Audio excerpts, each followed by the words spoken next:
He will be, as usual, we will be holding these hearings. These are public meetings. They will be recorded and being our YouTube page. As I said in my email earlier on, we're going to have about 15 minutes of Q&A from the board and staff, and then we're going to make sure you all have 5 minutes at the end to share whatever you want to share. We're going to let you introduce yourselves, where the board's going to introduce themselves quickly, and then we're going to go ahead and get started. So, Tamara, do you want to start? Yes, I will start. I'm Tamara. I'm the grants manager at Together and have been with the organization coming up on 4 years. I am joined by our new Chief Operating Officer, and in the email to you, Eliberto, I said he was our Chief Program Officer. I wanted to correct his title there, and I know he'll say more, but yeah, it's nice to meet everyone. Evening, folks. Good evening. Josh, you want to introduce yourself real quick? Yes, hi, I'm Josh Gafalt, the new Chief Operating Officer at Together. This is week 4 for me, so I'm still very much learning all the ins and outs of what we do, as well as all the different partners we have in the area. Yeah, thanks for having us. Thank you for being here. All right, board, do you want to introduce yourselves quickly so we can get going? Good evening. My name is Crystal Prieto. Thank you so much for joining us. I'm a board member. And I'm Graham Steers. I'm on the board. Nice to meet you. Thank you for all the work that you do. And my camera's going in and out, so that's okay. We'll deal with that. Yeah. Alejandro. Hello, my name is Alejandro Prieto. I'm a member. I'm a board member. This is my 2nd year on the board. Sorry, no camera. Still working. I'm a 9 to 5, but I'm very much paying attention. Awesome. Christina? Good evening. I'm Christina Pacheco. I am Human Services Director for the city, and I work with Eliberto. All right, and you know me, Eliberto Mendoza, Human Services Program Manager. I help facilitate this process. I'm going to go ahead and start the timer. Again, we'll get questions from board and staff, and then at the end, we'll give you your time to share. So any questions from the board?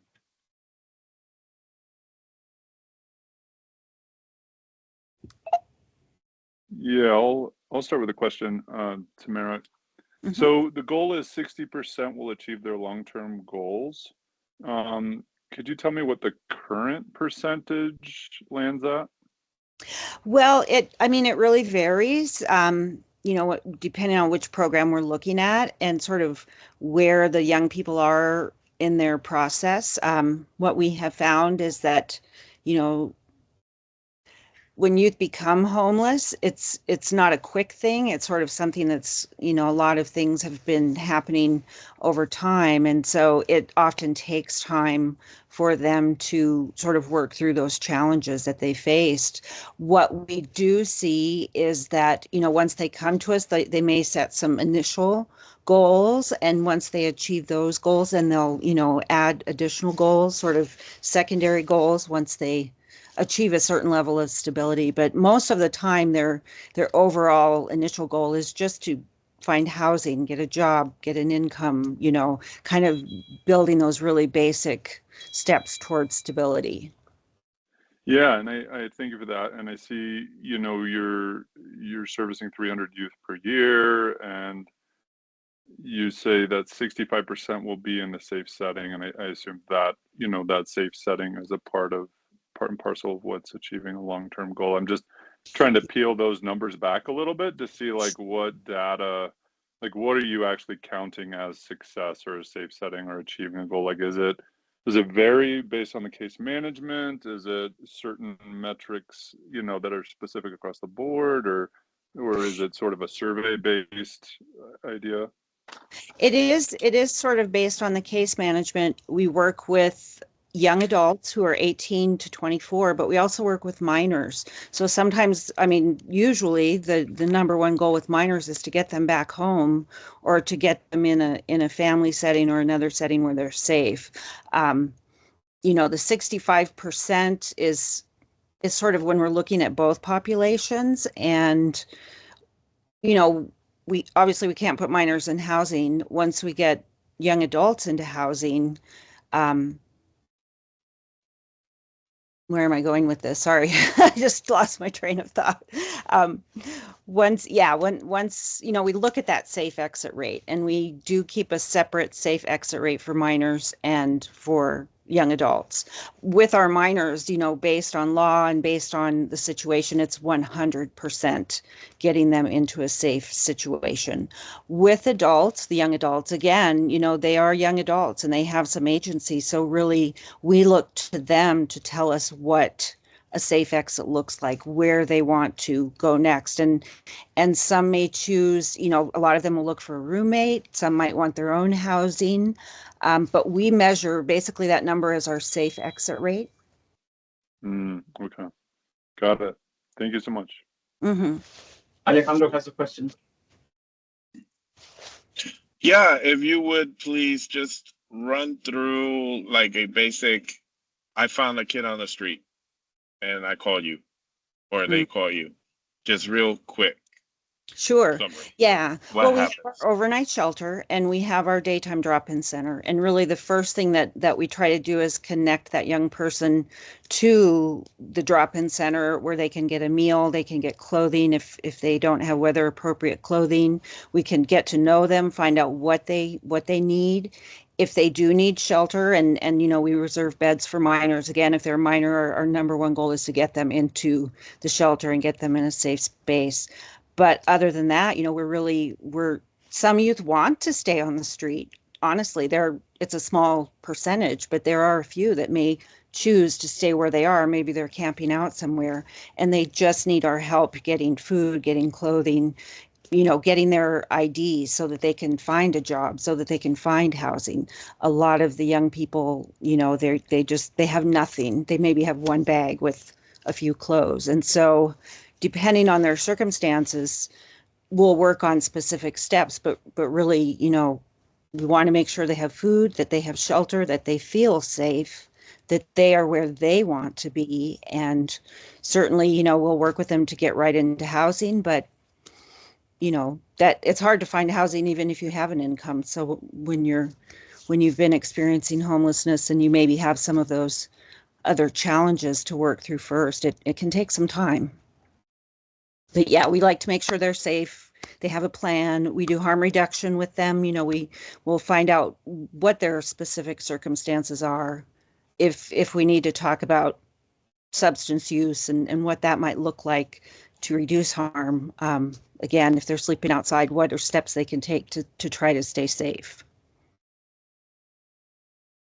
Thanks, Alejandro. So, Farah, I have a couple of questions that I always kind of caveat to saying the board reviews the program side of the application. Not that I don't read it, but I don't focus on it for my questions. But this time I do have a program related question. In Okay. particular, it's been a challenge that we've had in the past, right? I feel when I get your report, sometimes it's hard for you to differentiate how many Longmont, kids that are based in Longmont you actually serve, because they don't always tell you. Has there been any way to solve that issue, or how, because I know the majority of the kids you work with are from Boulder, but you do work with Longmont kids, but it's just hard to tell where they're from, right? It can be, yeah, especially on the shelter side. One of the steps we've taken, and I haven't seen it yet, but as of September, we have a new database, and really the goal with that database is to be able to track every young person's path through whichever program they come to us through first. So, they might come into our QRTP program, and then they may access shelter if they age out. The QRTP is for youth in foster care. So, once they age out, they may need somewhere to go. They then might access our shelter. But the goal with the database is to be able to track that much more closely.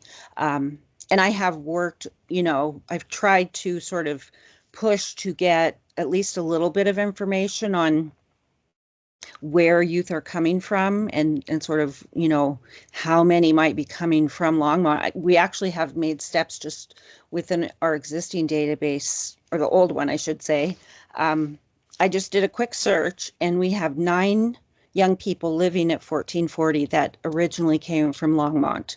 So we have 9 in that program.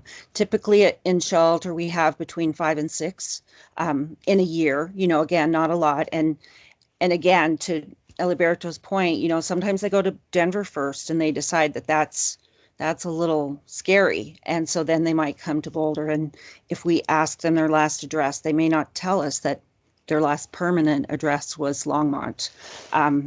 But also, I think it's also kind of key, and this gets to a separate grant that we did receive for 2024 through the City of Longmont. We've had several youth that were at 1440, and when they were ready to leave, they wanted to return to Longmont. And so I think there were 7. Yeah, we had 7 youth that we specifically used some of those youth grant funds from the city to get them back to Longmont once they left our programming. So yeah, I think, there's within any program at any one time, we do have a fair number of Longmont youth. Christina, Alejandro, you have your hand. Okay. Christina. I had just a couple of questions. One, kind of related to the Longmont question. Are they hesitant to give their address where they last stayed just because they don't want you to follow up on that? Or is it something else? And if it's the first part of that, if they just don't want to give you their address, could you get the same information by asking the last school that they attended? I'm not the one on the front line sort of working with them, Okay. to collect that information. I do know that sometimes they are hesitant. Sometimes we have a lot of unknowns as far as where youth are coming from. Okay. So they just aren't always comfortable sharing that. Yeah, so I'm wondering if you could get the same information by asking school, was my point. And then the second question that I had is that we're asking this of all agencies. We know that the need is outpacing the resources that we have available. And so what will be the impact to this specific grant application if you are not funded, or if you're not funded at 100%? Yeah, well, we'll be very disappointed, of course. And we totally understand there's so many needs, and you guys do a great job, I think, of supporting a lot of organizations. I'm on the fundraising side, so if we don't get the funds from one source that we're kind of hoping for, we will continue to find those. We'll look at private foundations. We'll go to our individual donors, ask if they can help us make up a gap if we have one. But yeah, we will never close down our programming. We will not limit our programming. We will always, because the services, especially at the source, they are life-saving services. We will never cancel them or restrict them. If we don't have the funding, we'll find the money. Thank you. Hey, Alejandro, you had your hand up, or Crystal? Is your organization the only organization in Boulder County that houses minors 12 to 20, was it 24 or 12 to 21? 12 to 21, yeah, or even just 12 to 18. That Josh may know. We are the only youth shelter in Boulder County, and really, I know Larimer County is working on adding some youth-focused services, and Weld County is working on, sort of adding to theirs. But really, from our understanding, we are still the primary youth shelter between Denver and Wyoming. There's a huge area with very little services. And so, yeah, there's us, there's Urban Peak in Denver, there's a shelter in Colorado Springs, and those are the only 3 youth shelters in Colorado. There are certainly smaller programs that might help someone try to get into another program or into housing, but especially in the instance of a minor, there are laws and certain things you have to do to make sure that those young people are safe. And if they're involved in the justice system or the child welfare system, we work with those organizations, those agencies, to make sure that they go to a safe place and are where they should be. Wow, thank you for what you do. Oh yeah, I just tell the story, is what I always say. Our frontline staff really, they're amazing. They amaze me, and I'm always trying to get them to tell me what it's really like, but They're so busy doing the work, they don't have time to talk about it. We got about 2 minutes left. Alejandro, go ahead and ask your question. Yeah, so I got so involved in the answers and the questions asked that I spaced the question, and it was something very important to me. But if I think about it later on, I guess I can just always either through Eliberto or Cristina get that answer Yeah, from you you can email guys. us and we'll pass it on. Yep, absolutely. Yeah, yeah, problem. we're Yeah, that'll happy. be great. Yeah, we're happy I do to. appreciate the work you do, and I do appreciate the the kids having an area where they can go and feel safe and Yeah, get them going on certain things. So yeah, that's thank you. important. It's all about them. Thank you. So in the last minute, I'll ask my usual question that I ask a lot of agencies, Tamara. When I look at the application, and I read yours already, that first question really asks for strategic goals. And a big part of the reason for asking for strategic goals is for us as evaluators to think about where you're heading as an agency. And you all shared some good programmatic goals, but I didn't see any strategic goals at the agency level, like any type of, how you're going to respond to, for example, I'm not sure if you got cut by Boulder County or so yeah, I'd just love to hear any strategic goals that you are thinking about addressing the current situation that a lot of nonprofits are facing. Sure. Yeah, I think, and I know Josh is pretty new, but that is sort of above my level what those strategic goals are. I know our leadership team and our board are planning a staff retreat to really look at, the community, look at the needs, look at the sort of what's out there, and figure out what we need to do to maintain our level of service and even improve it. We are always thinking strategically. We've had a lot of things that have come to fruition in 2024 that have been strategic goals for years. We had our young adult action board. That's sort of been like we want to make sure we have youth input on everything we're doing, and we now have that in place. As part of that, we are also asking them to help us define what those strategic goals should be and how we might get there. So a lot of that work is still upcoming. We have Annie with us now. She's been with us just over a year, and she's like, let's go, let's do it. I'm like, do we have to do it all in 1 year? No, let's do some later. But yeah, I think there are a lot of long-term goals, and really all of them. Really, we want them to be what young people actually need. And so we want to get their input on what those should be. From our perspective, it's really maintaining our stability as an organization, making sure that we have adequate funding, that we have reserve funding to maintain services, and also looking at whether or not we are meeting the needs that young people have. All right, Austin, our time is up. I'm going to go ahead and start your 5 minutes, and you can let us know. Yeah, you can share whatever you want to share. You got 5 minutes. Oh, wow. Do you have anything? You don't have to use them all, but you got them. Right. I'm used to Ellie doing all the talking in these. I'm like, Ellie, you can't leave me. She was our chief program officer. Yeah, I think what from my perspective, again, what's important to know is that we are always looking forward. We are always trying to be as responsive to the needs of youth as we can be, and to do that, we are committed to asking them what they need from us, and along with that too, we really rely on them to determine what their path is as they leave homelessness, as they work towards overcoming some of their challenges.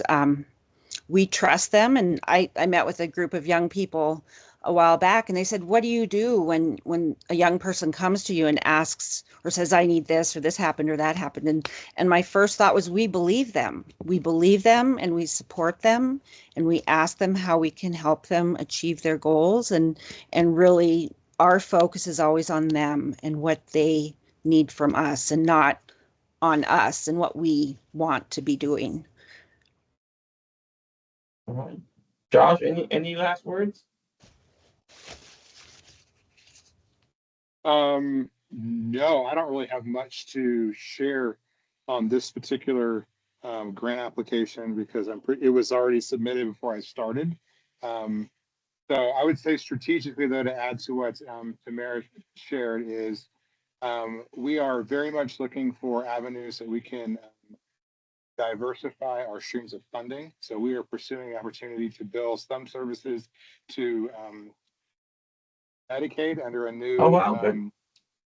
under a new HICPUC oriented waiver that's being piloted within the state. And so we are in process, specifically within our supportive housing environments, to be able to start doing that for both case management and behavioral health support. If everything goes as planned, we'll be starting, or we should be able to start billing host services in mid-November. So that's both 1440 there in Boulder, as well as our Net 56 property down in Denver.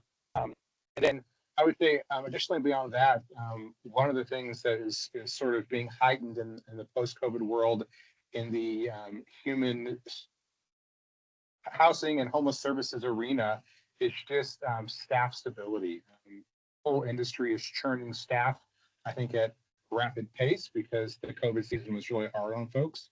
And so we have a variety of things we're doing internally from our strategic plan to really figure out how to stabilize staff and to create really career development opportunities for staff that not only enhance what they're doing on behalf of the youth that we serve, but also increase the length of time that they're in this field. So those would be two things specifically that I would add in there. Yeah. All right, that's great. Yeah. Thank you. Thank you, guys. Yeah. And if Yeah, any so what's questions what's come gonna up, happen reach next out is, because we're happy we answer. will have our board will do the evaluation throughout the month of October. We'll have our deliberation meeting in November, and we will reach out to you after that. Okay. All right, thank you and have a good night. Thank Thank you. you. Thank Thanks, you all. all. All right, we're gonna keep going because Imagine is in the waiting room.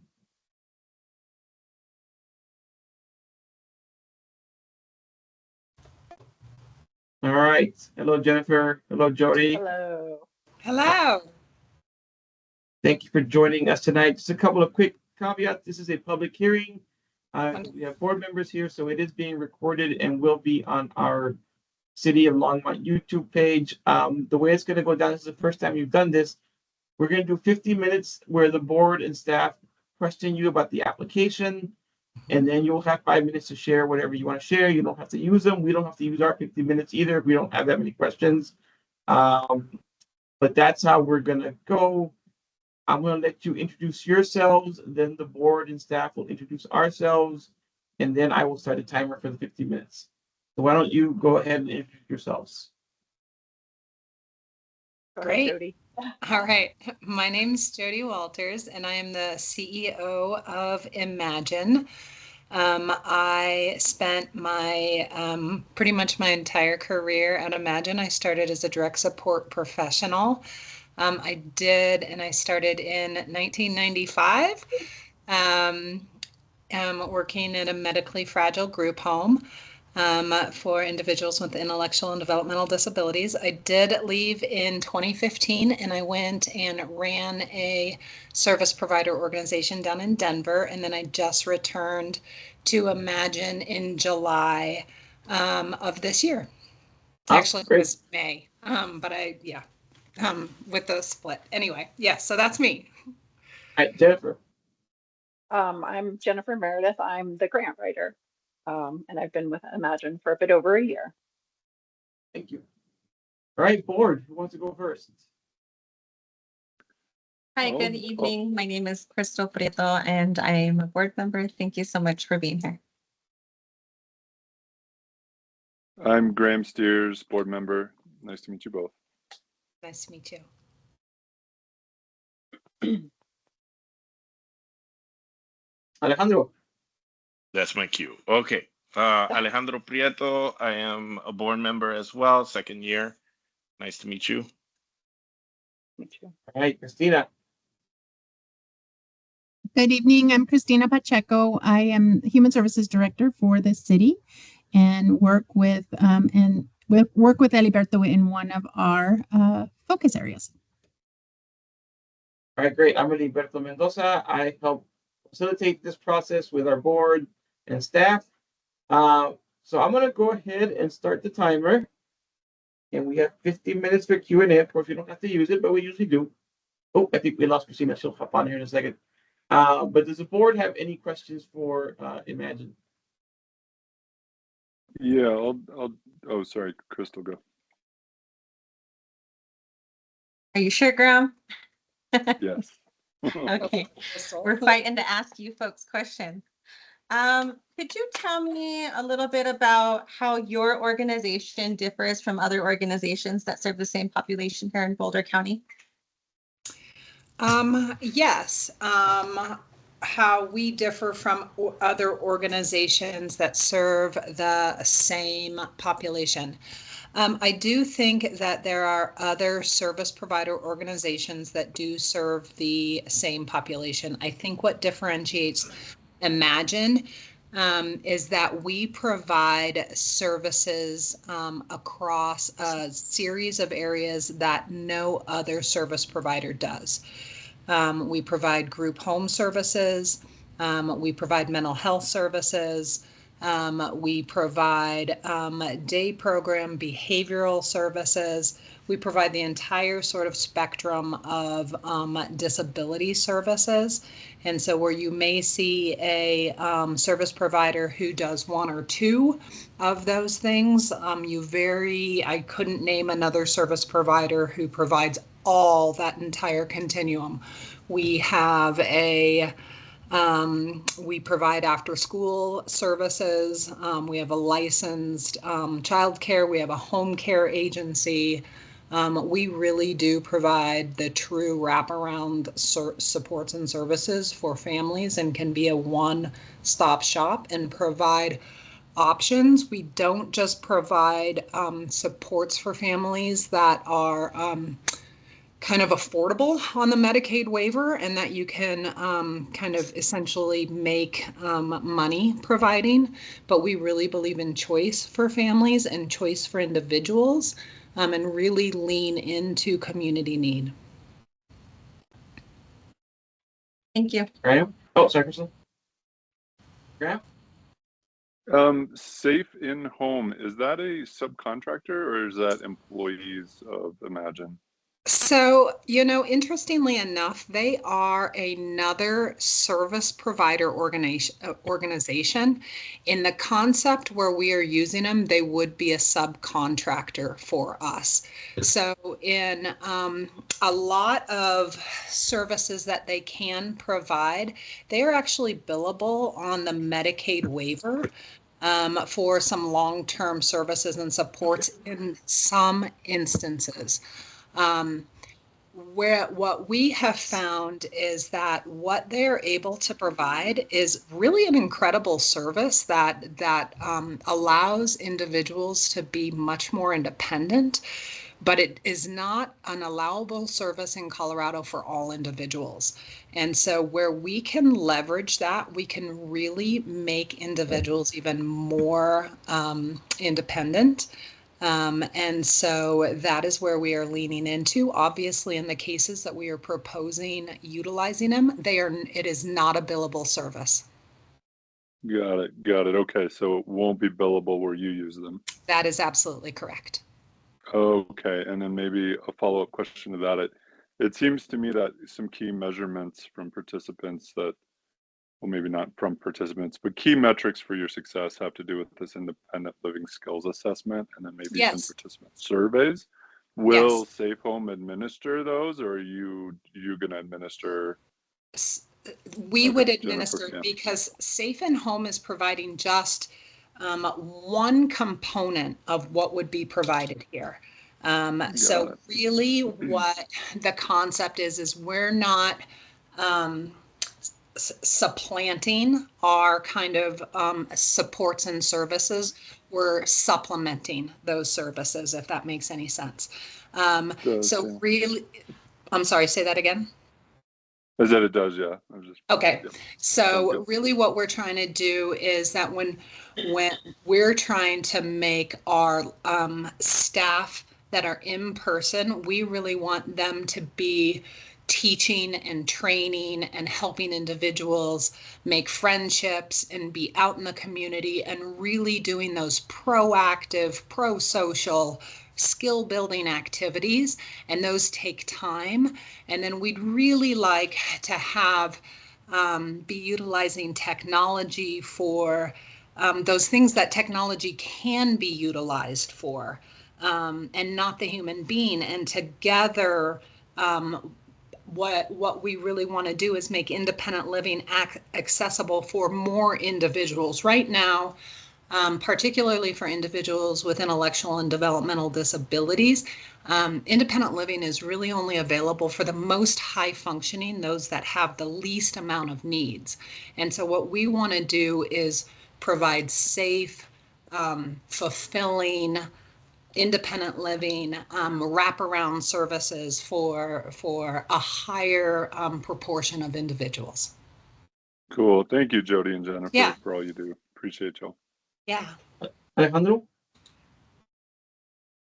I guess all I need is just to have a vision. So if you can just explain to me from referral to independent living, just a quick Yep. summary. Yeah, you got it. So we support a lot of individuals with intellectual and developmental disabilities. And right now, a lot of individuals live with their families, live with host homes, and they have dreams of living independently. But they may be scared, they might not have all of the skills that they need. And they may be afraid to live independently. So we would work with those individuals. We would take them through a skill assessment. We would find out exactly what what skills needed to be worked with, and then we would come up with a plan. We would find that apartment, and we would come in heavy with both technology and staff, a board certified behavioral analyst, and then we would work and we would provide a ton of upfront training in order for them to learn the skills that they needed. We would provide a lot of technology. If it showed that they needed support with balancing checkbooks, with cooking, we would provide those board certified behavioral plans that step by step teach those skills in order to do that and do that follow along care. If we still had some concerns or if their skill set had some worries about that, we would put some heat sensors in their kitchen to make sure if they forgot to turn off that stove, they got a call from Safe and Home that 30 minutes later that said, hey, there's still heat coming off of that stove. Let's walk over there together and take a look. Just to make sure that that safety was in place. And then they would have a care plan in place that would call our staff, our live staff, that would go to the site in person just in case they needed some support. We would have social activities that were happening right within their neighborhood that were happening. We would be teaching them how to make safe friends. We would be making sure that they had a job or were attending a day program of their choosing and their like, and we would be working with them to be successful in that arena as well. And really, we would be working with them to follow the dreams that they really wanted to do, but it would all be all about what skills were specific to them that they needed support with, and we would help them to meet those skills and go from there. Does that help? Excellent. Thank you so much. I really Yeah. appreciate you doing that. It's really good and powerful work that you guys do, and very appreciative for it. Thank you.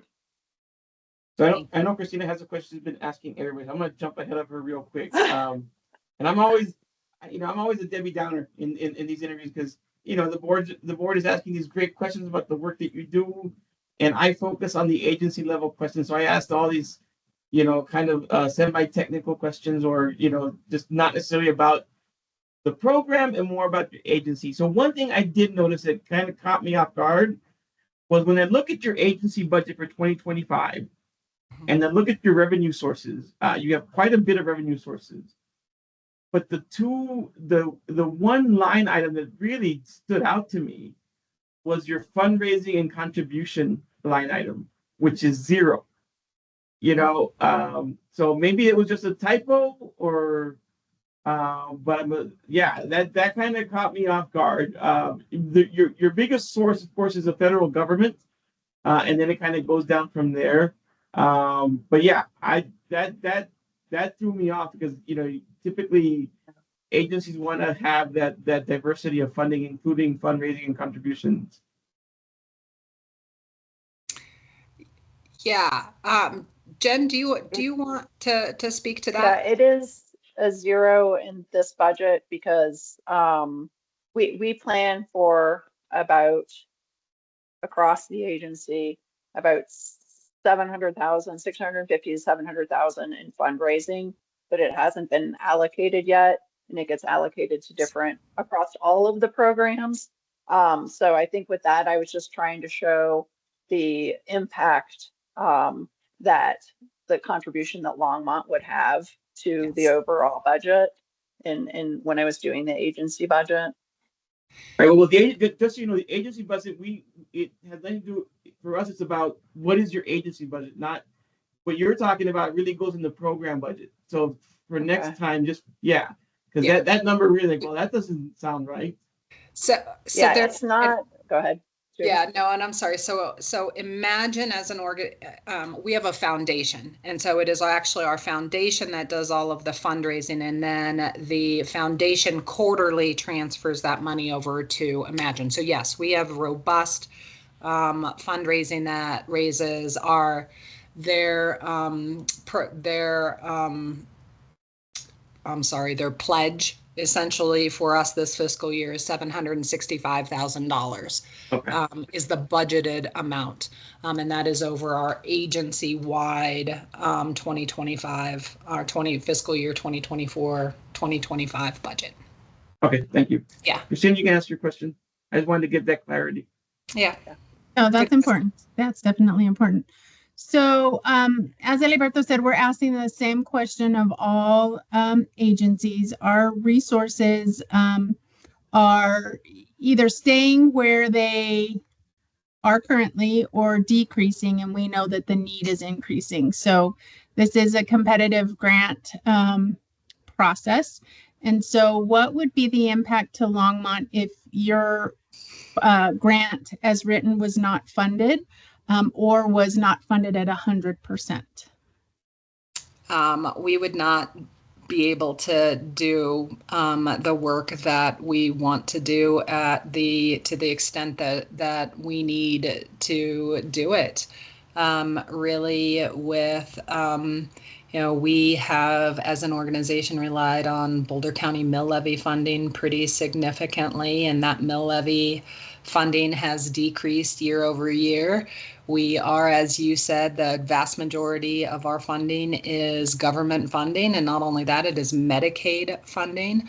As I started this off with, we are an organization that has really leaned into not just choosing to operate within the Medicaid line items that are the most profitable from a reimbursement standpoint, but really believe in individual and family choice. And so that does mean that we do rely on both individual donors, but also fundraising and grant writing, and partnering with our city, municipalities, and all of the fundraising that we can do in order to continue to meet our mission and our individual outcomes that we are trying to do. Mm-hmm. What's your projected revenue from fundraising that would go if you had increased this if you had included this in your budget? What would you estimate of that 750,000 would be dedicated to this? To this, we have of the 760,000 that is going to residential. Jen, do you know that off the top of your head? How much of the I feel foundation? like residential overhaul gets $100,000, but that's primarily goes to the group homes, because those are ones that run negative. Yeah. Got it. Yeah. where What I- we take from Peter to pay for Paul. But so we, And- you know, so it's through grant writing that we're trying to find funding for this particular program. Okay. So, That's And what I helpful. can Thanks. say is that we are in the process of transitioning our group homes to really lean in to these transition homes to really skill build for really working to solve these housing problems for this population and to provide these skill sets so that individuals can be more. So that funding is going to this just with individuals who need a little bit more help than can go immediately to apartments. Right, so our time is up, so I'm gonna stop us there. It goes by fast. And I'll give you your 5 minutes. Again, you don't have to use it all, but you can start now. Yeah, I don't know, Jen, do you have anything that you would like to add? no, I just would also say, you know, when you're talking about disabilities in general, because we've run across this question in other places, understanding that it is intellectual and developmental disabilities, and there are some groups that do serve, but there are also groups that serve general disabilities, and they are very different waivers. So it is a very different population that we're serving, the IDD, the intellectual and developmental disability population, when you're talking about disabilities in general, because these are long-term home and community-based services. And the only other thing that I would add is the reason that we have developed that this is data-driven programming. Imagine partnered with Health and Human Services at Boulder County and did a survey where every single individual on long-term care Medicaid was called and surveyed and asked about living situations. And of those individuals, I think there was 2,500 individuals that were called. Of the individuals that were spoken to, what was determined from those surveys was more than 70% of individuals were living at home with mom and dad. Overwhelmingly, individuals were fearful about what happened next. They said they did not have the skill set and were worried about their future. Individuals wanted to live independently. They identified that they did not have the skills, that they needed some support to learn those skills. And then they further identified exactly which skills, money, learning how to balance money, how to cook, access transportation. They were worried about loneliness, so finding friendships. All of the things that we are looking to have this program meet was directly identified in that survey that we did in partnership with Boulder County. All right. Yeah. Well, thank you very much for your time tonight. So just to give you a breakdown of how it's going to go, our board will be doing, our board is going to be doing interviews the rest of this month, and we will meet in November to deliberate, and we will let you know either way. As you're a new agency, just a quick caveat is that, you know, the board does their evaluations and scoring, and then we create our recommendations. But ultimately, this goes before City Council, and City Council has to approve the recommendations. Typically, they don't change their recommendations, but they can. They have the prerogative to change. So, for example, if you were to decide, if you were to be funded, they could say no, and that would just be, yeah, they have the prerogative. So, just wanted to let you know. Okay. All right. Thank you so much. Thank you all so much for your time talking with Thank us. Much appreciated. Thank you all. Okay. Thank you. All right. Thank you. Bye-bye. Thank you so much. Take care. So, Crystal, at this point, we have EFA coming on board. So, yeah, if you can, I'll let them know that you will not be participating. All right, I will let them in.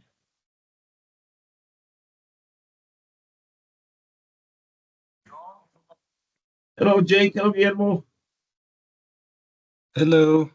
How are you this evening? Good. How you doing? Doing well. Hello.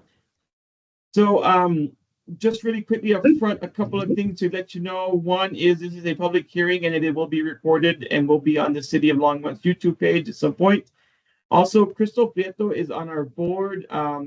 However, she is employed with EFA as well, so she cannot participate in this, and she will not be scoring your application just because to avoid any conflict of interest. Okay, so want to put that out there right away. What we're going to do next is we're going to go ahead and let you introduce yourselves. Our board, except Crystal, will introduce themselves, and then we will start with the Q&A. So why don't you all start by introducing yourselves, and then we can get started.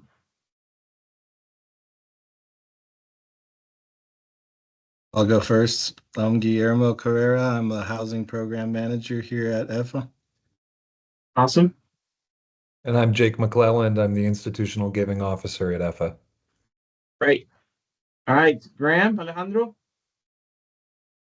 Hey, I'm Graham Steers. I'm on the board with the city. Nice to meet you too. Howdy. Hello, I'm Alejandro. I'm with the board as well with the city. Nice to meet you. Awesome. Christina.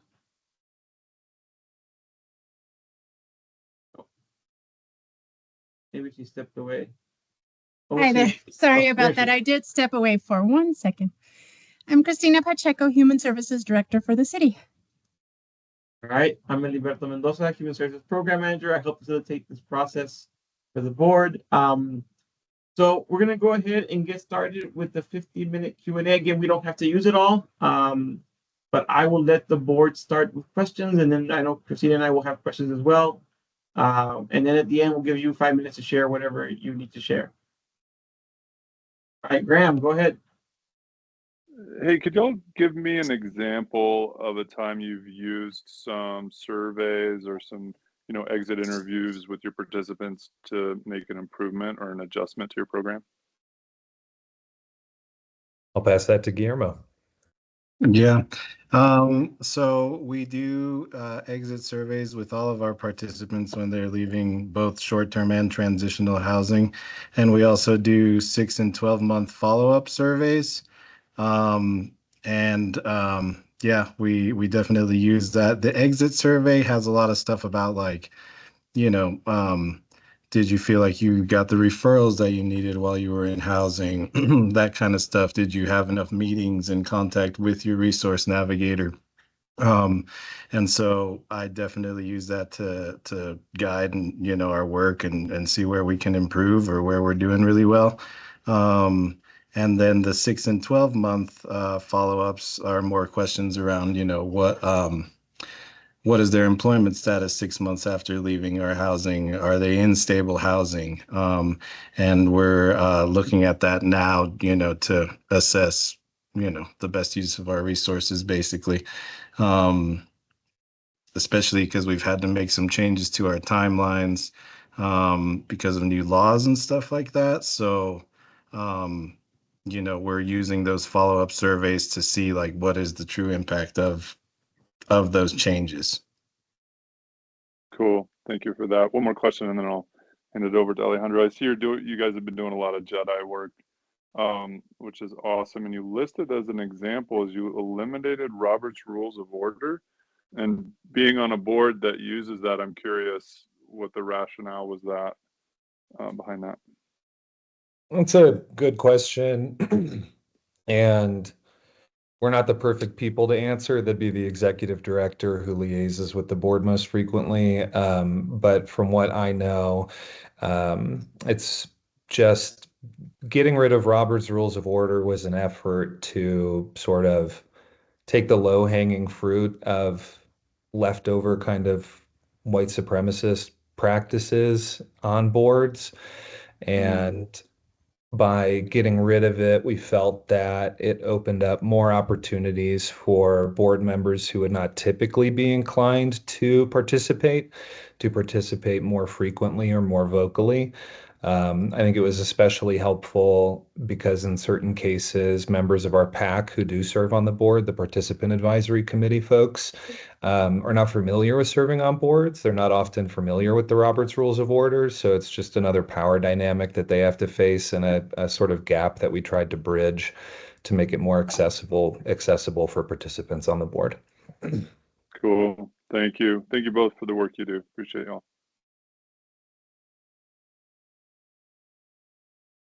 All right, Alejandro? Yeah, so you're requesting money from Longmont municipality. How do you serve the Longmont community? So this grant funding would be, though Longmont is not the primary service area where EFA provides services like our food pantry and our financial assistance are restricted to the city of Boulder directly. We do provide services across the Boulder Valley School District, specifically housing in this case, because our sister family resource centers, Sister Carmen and our center, do not provide housing for participants, for their participants. So in the city of Longmont, and specifically for this grant, which pays a portion of, or which would pay a portion of a resource navigator salary, that resource navigator is headquartered in Longmont. She works at our Atwood housing site in Longmont, and all of the work that she does with participants at that housing site take place in the city of Longmont.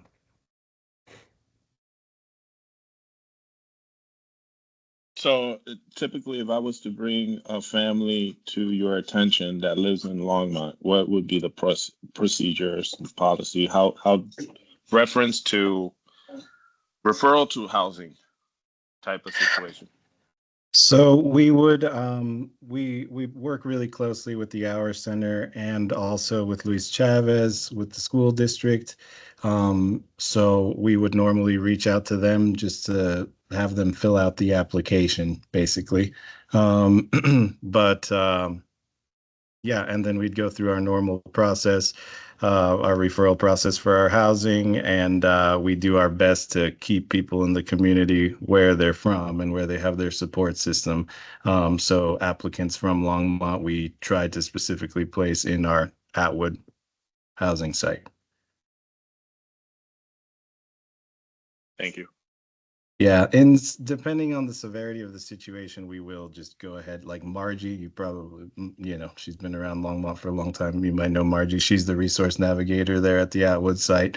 And if it's like a real dire situation, we'll expedite the process and she might fill out an application. But that's really just, you know, an exception. And if there's some really serious circumstances, pretty much. Just out of curiosity, what's the wait list right now for Atwood Shelter in general? What are we looking at? Yeah, so it's hard to just tell you like our average wait time because it's not a normal wait list. We call it a priority list, right? So we kind of prioritize people that are fully experiencing homelessness, like in the car or something like that. Those folks we try to get in, and we're getting most of those folks in within about a month from when they apply. And we can provide some hoteling to bridge that gap until we can get them in.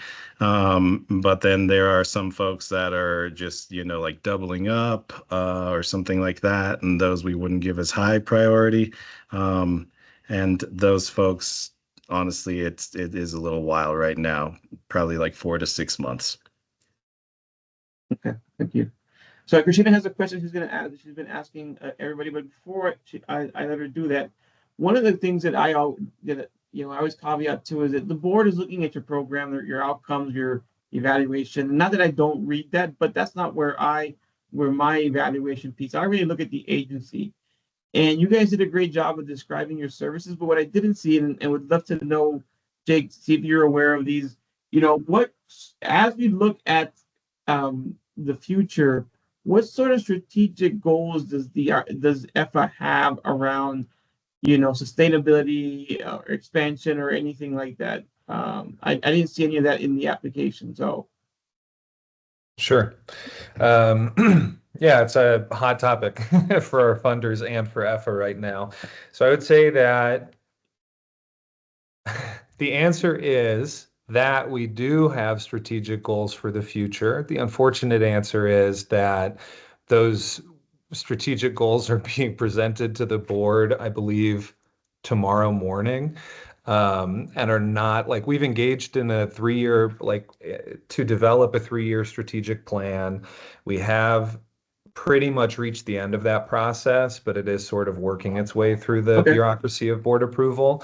So I can't I, I'm not like forbidden to tell you, but I can't tell you the specifics of it because it's a little That's above fine. my I pay understand. grade. I understand. But I can say that as far as there's a couple things that I can say. And so what I would say is that EFA for the past number of years throughout COVID, we expanded exponentially. I mean, I would say that our annual budget now is probably 3 times what it was in FY19, which is the last untouched COVID, like the untouched by COVID year.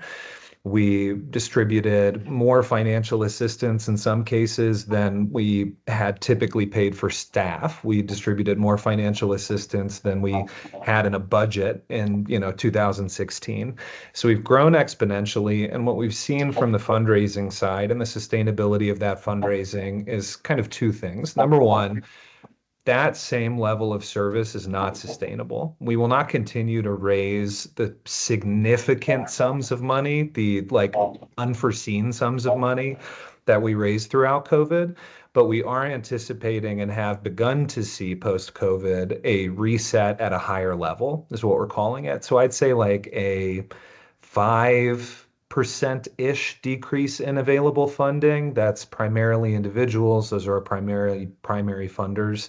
Um, and so what that looks like for EFA in terms of sustainability is not what an organization may typically do, which is lay off staff because there's less work to do, but more so to exist exactly as we are and continue to provide the services that we have been providing at a clip that matches the funding that we have.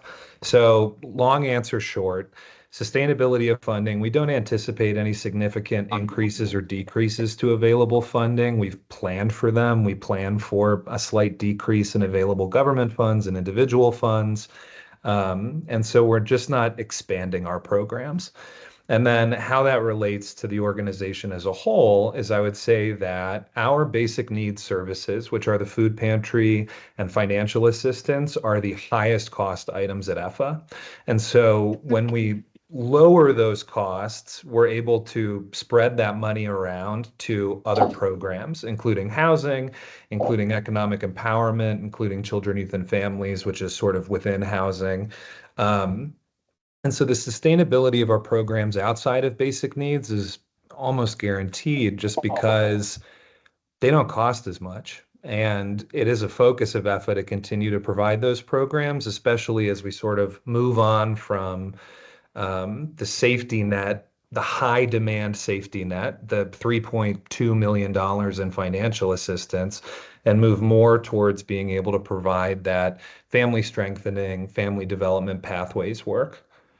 That's a lot, but Yeah, no, is that thanks. helpful? That's great. Yeah, Yeah. that is that was a really good explanation, and it's a perfect introduction to the question that Eliberto said we've been asking everybody.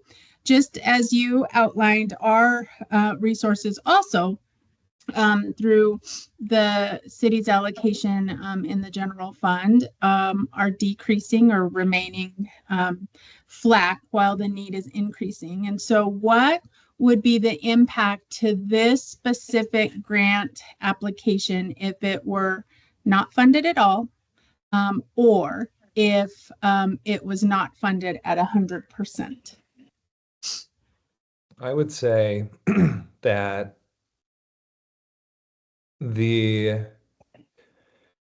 because we budget for this funding, we forecast this funding as we do with all funders. We anticipate a certain level of funding. We generally ask for more than we anticipate because it's always great to have more.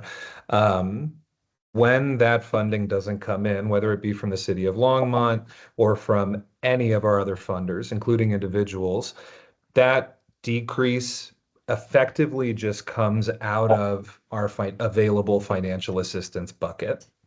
And so it would have, now I'm not the CFO, but I believe the CFO would answer in this way. If we were to receive no funding from the City of Longmont or decreased funding, whatever the difference in that amount from what we requested and budgeted would just come out of our financial assistance. There would be no programmatic change to our housing program because we must continue to employ that resource navigator and we must continue to offer that housing to folks there. It's an unmet need for families. So I don't want that to come off as that we can afford to lose money, because we can't, because no organization can. But that's where it comes from. It leaves the financial assistance bucket, which effectively means, Less 8 less financial. months of rent for a family, and instead goes to you make up whatever deficit there is left over. Okay, yeah, that helps. Thank you.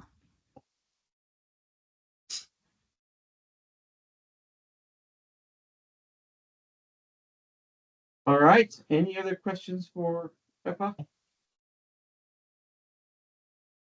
All right. We only had a minute left anyway, so I'm gonna go ahead and stop that timer and give you all your 5 minutes. Cool. We're mostly here to answer questions, and happy to answer any questions. I'm much better when I'm in dialogue than when I'm just speaking F's praises. I prefer this to writing a standard application.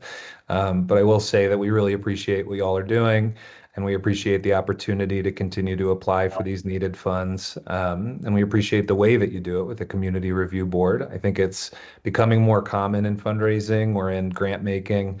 And I personally like to see it whenever I meet with a funding partner. All right, Guillermo.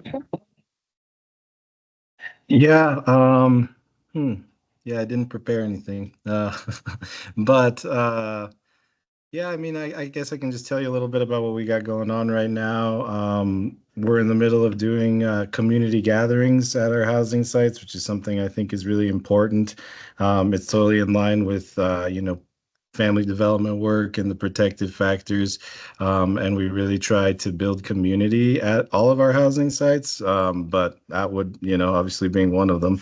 And trying to connect neighbors with neighbors. There are like so many cool results that we see from that. Like families helping each other with childcare, for example, which is like, seems like something small, but it's a huge help for families. Families sharing resources with each other. And we're trying to grow that, and have more community partners come in and share resources and stuff like that. So we're in the middle of that this month. And yeah, what else can I tell you?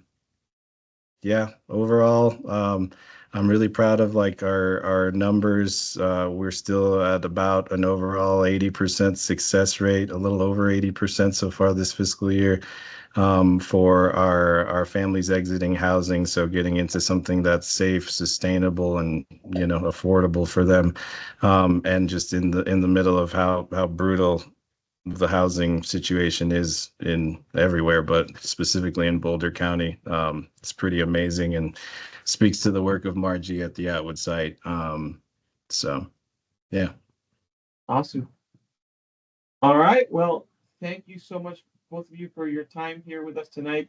Just a quick breakdown of how it's going to go. The board has interviews through the end of October. We have our deliberation on November 14th, and then after that, I will reach out either way, and then we go before council.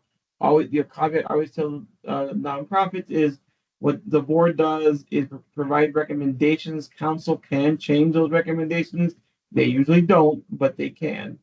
So yeah, thank you so much for being here tonight. Appreciate your time. Appreciate all the work that you do for families in Longmont, and have a great night.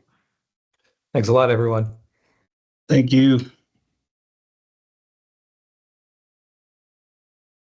All right, Crystal, you are more than welcome to join us again. I'm going to let Mary Gaylord in from Home Ahead.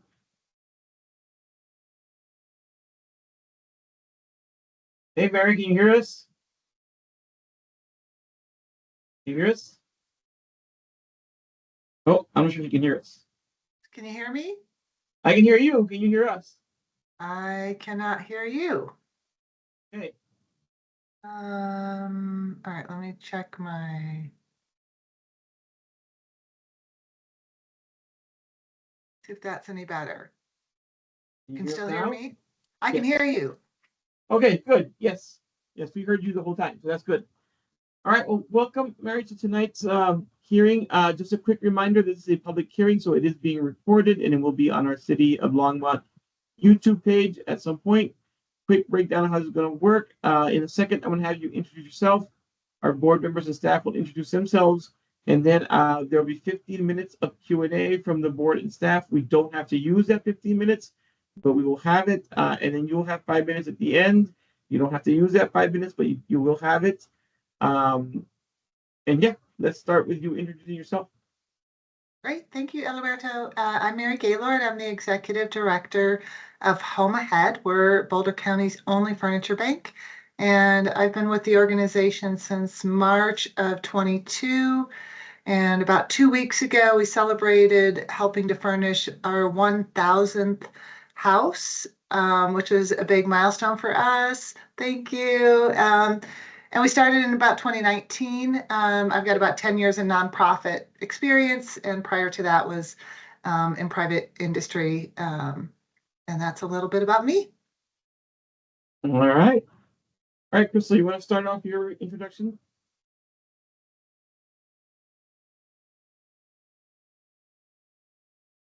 Hi, Mary. My name is Crystal Prieto. I'm a board member here with the City of Longmont.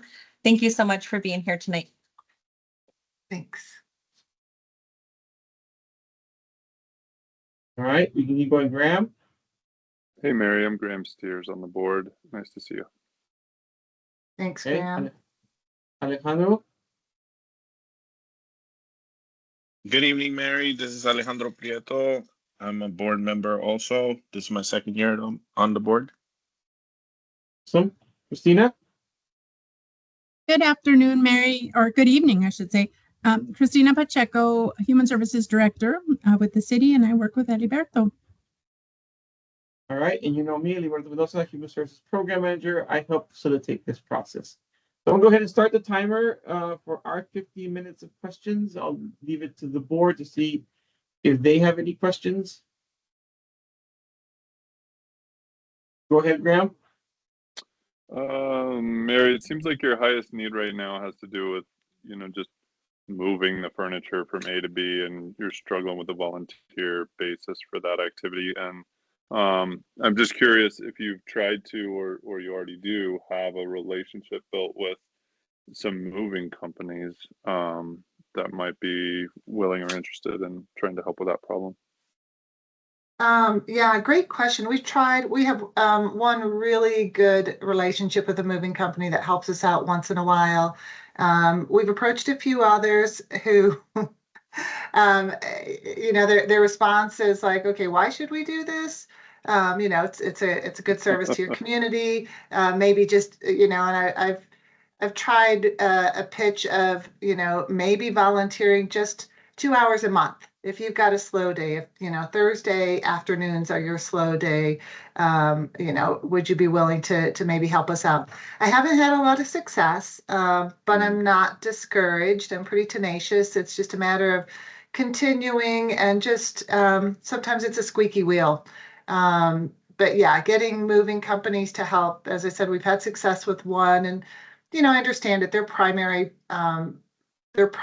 objective is profit and building their business. And so I think many of them are well-meaning and would like to help out, but sometimes, in fact, one particular mover said, well, I still got to pay my movers and I still have to, put fuel in the vehicle. And, we understand that. And so that's why we're asking, maybe could you contribute, half a day once a month sort of thing. And we've got one that is doing so, and hope to get some more. Okay. Thank you. Alejandro. There we go. There it is. Okay, so I'm very curious to see how is your supply and demand right now after the opening of the Xenia building. So we've noticed that supply and demand is cyclical. We get a lot of furniture donations in the summer because people are moving and downsizing and that sort of thing. And then right about now, the donations drop off and then the referrals pick up. Now this year we did see a little bit of a I guess, a little bit of a dip because the Zinnia facility came preloaded with furniture. That was part of the contract, so they already had furniture. One of the things that we're starting to do, really our original DNA was to specifically help people who were moving from the experience of homelessness into housing. And we were super intentional about that because it matched our capacity. And as we've seen some of that dip with, for example, Zinnia, it's not been a huge dip, but what we're finding and what we're hearing from case managers who we really work with to really inform our service, they're saying, there's a lot of folks who maybe aren't specifically, moving from homelessness to housing, but are really living in poverty and do not have another vehicle for purchasing furniture inexpensively. And so we're starting to work with case managers who we think are really in the best position to say, hey, this family is earning, $2,500 a month. And for them, it would be a real gain for them to be able to get $150 of major furniture items delivered to them. And we've done a little comparative analysis, and to purchase things just at a thrift store, if you're trying to look at getting things inexpensively, it's about $700 to $1,000 for kind of basic household items. And then, of course, they have to figure out how to transport the items. So if we've seen a dip, we're expanding because we realize there's a lot more folks in need that we could be helping. That's interesting. That's awesome. Thank you. All right, Crystal.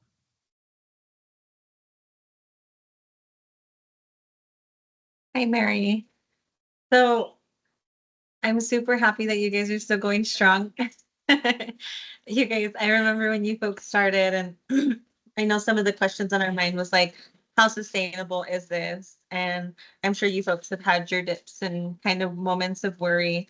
So can you talk to me just a little bit about like how you're trying to partner with, other community partners to help meet the need, and bridging some of, the gap of, transportation, funding, different things like that to see if, how they're supporting you?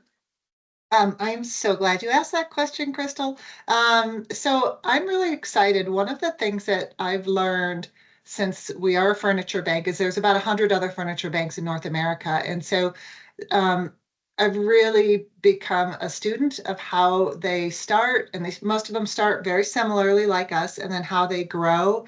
And one of the models that's really most successful is this triple bottom line, is what they call it. And that means you're doing something good for the community, you're doing something good for the environment, and you have a revenue stream.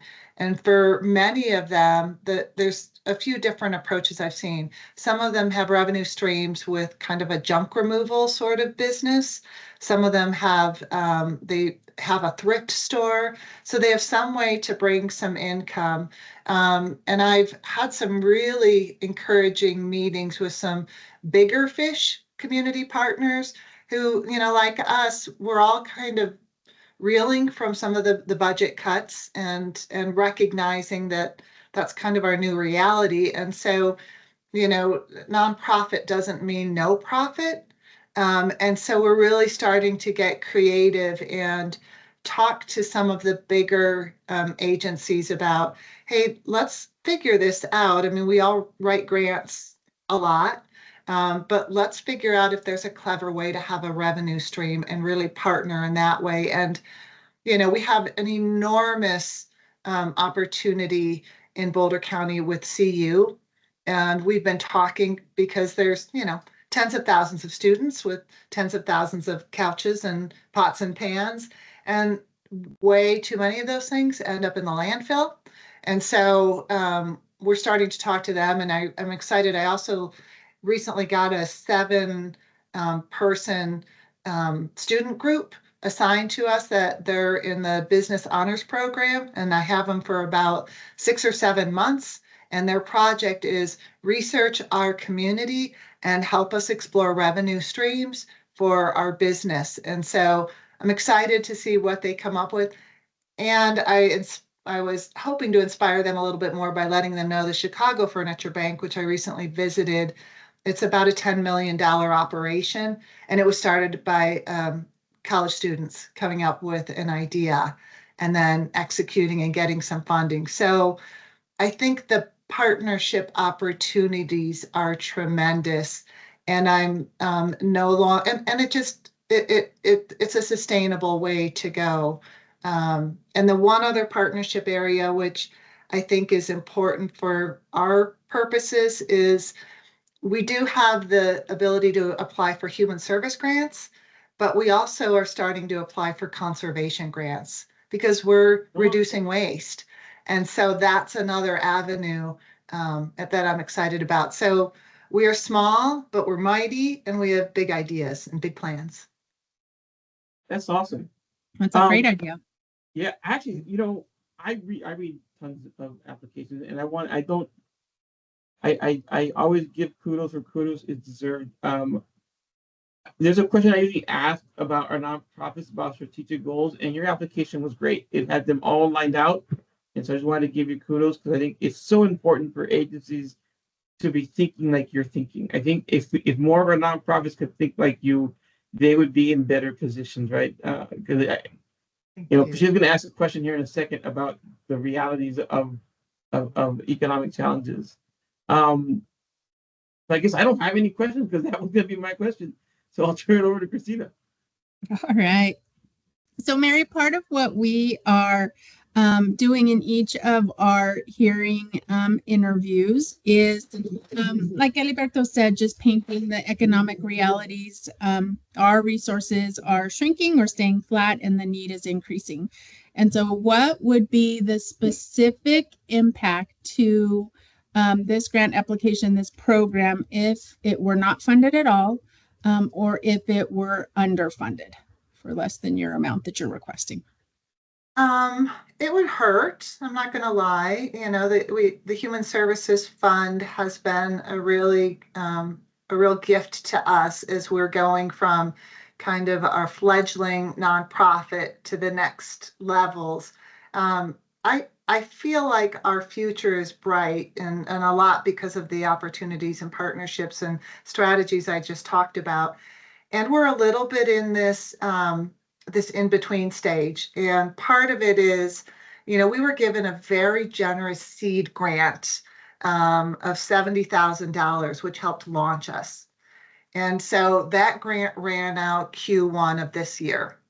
And to make up $70,000 for an organization of our size is a challenge.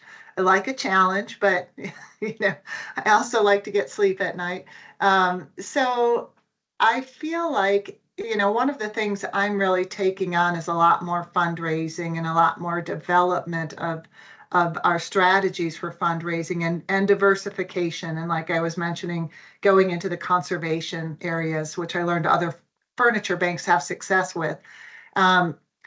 We need a little bridge between now and then. I think a year from, I would love if I were able to call Eliberto a year from now and say, gosh, I'm going to miss these calls, but we don't need the money anymore. We have a revenue stream, we have a strategy, we've got a partnership that is making us less reliant on grants. That's my goal, to become less reliant on grants, if at all. We're not there yet, and so I guess I would plead the case that this year is a critical transition year for us. The other thing we need to figure out is a capital campaign. We haven't yet tackled that, but if we don't find a partnership, and we've got 2 or 3 right now that have some exciting possibilities, but if we don't find a partnership, we're going to have to kind of buy some more time, and your grant helps us kind of remain functional until we kind of get our big ticket. Okay. Yeah. Thank you, Mary. That's probably the best answer that I've heard. So Yep. Thank you. Good job. Guys. Yeah, good job. Good job. Yeah. All right. Any other questions? Yeah, I from the second board? that. Thank you. If no more questions, I will stop our timer. And I will give Mary her 5 minutes. Gosh, I'm just, I don't know if I have questions. You know, I sympathize with you because I know of the cuts, and I recently volunteered on a grant application review committee, and it was hard because there were so many worthy applicants. And so I have a little sense of what it's like to be in your position. I guess I don't know that I have any questions. I am very grateful for the support we've received. I'm hopeful about support for this coming 2025. And I guess that's it. Other than I don't know if I know that your time frame for when you're making decisions. Yeah, no, I can tell you that real quick. So basically, we have interviews the rest of this month. Our Okay. last one is October 30th, actually. And then we come together on November 14th to make recommendations. And then we present, Christina and I will present to council in December. The only caveat I always say about that is, you know, what the board is doing is literally making recommendations that the council approves. The council can change recommendations. They typically don't, but they have that prerogative to change if they want to. So, yeah, so I will let you know sometime after November 14th, saying what you're being recommended for. If you are funded, like, you know, to Christina's point, this is a competitive process and resources are tight. But if Yeah. you're funded, I'll let you know, or either way, I'll let you know right after November 14th. Okay, great. Yeah, I think that the future is bright, and we are really grateful for City of Longmont. So I don't really have any further questions. All right. Well, have a good night. Thank you. You too. Thanks, Mary. Thanks. Bye-bye. All right, we are down to our last two, and Lisa is in the waiting room, and we're almost done.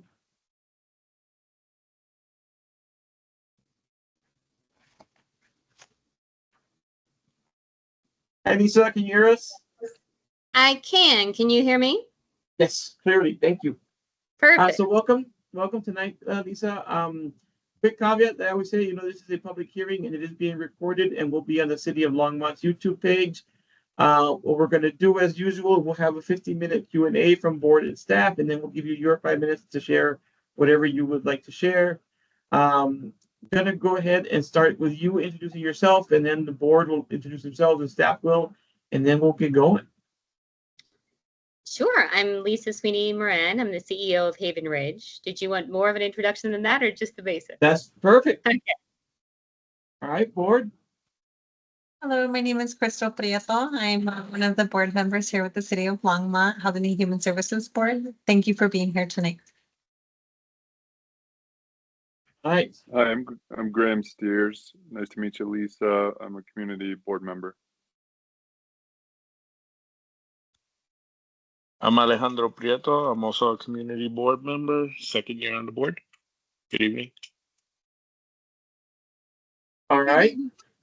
Good evening, Hi, Lisa. Christina. I'm Christina Pacheco, Human Services Director, and I work with Eliberto in the department. Emily great to Berthelman. meet you all.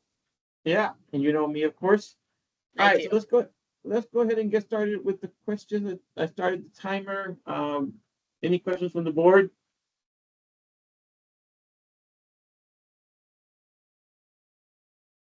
And if not, staff can jump in as well. Oh, go ahead. I'll start. Lisa, you know, can you give us an example of a time you've used some feedback from some of the participants to make improvements to your programming? Yeah, 100%. That's really core to the work we do. So that comes in two ways. First, 100% of our staff across all programs has lived experience in homelessness, in domestic violence, or in addiction.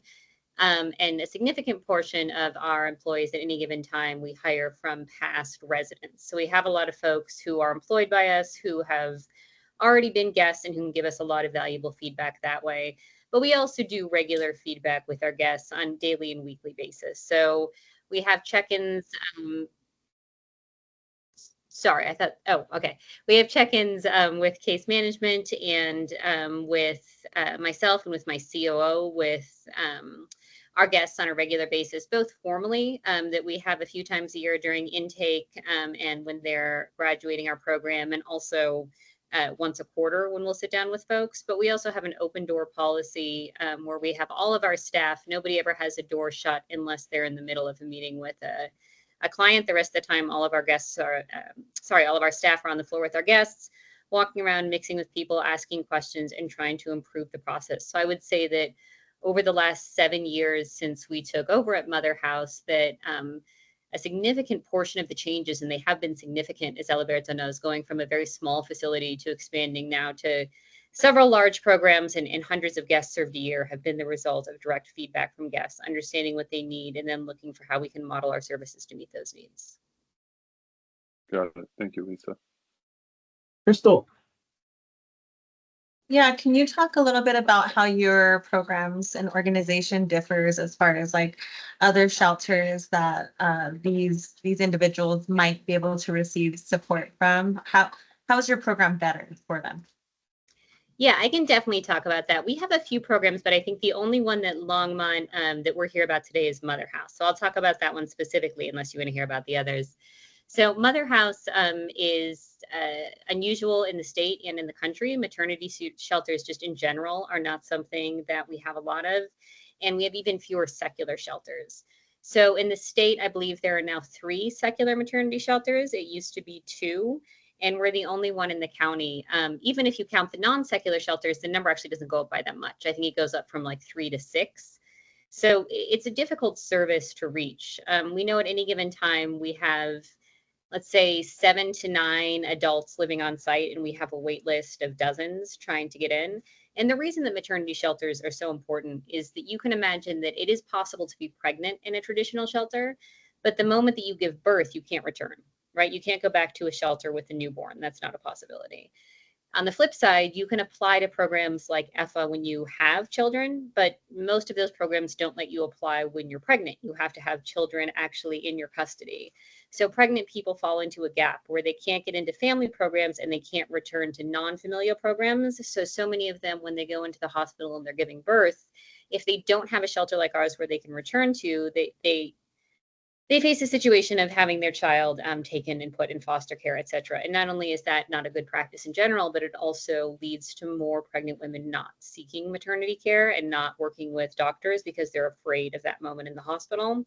So for all those reasons, I think what we're doing is unusual across the country, across the state, and is a service that, if anything, really should be expanded. If we had 5 times the number of maternity shelters we do, I don't know that we'd be meeting the need.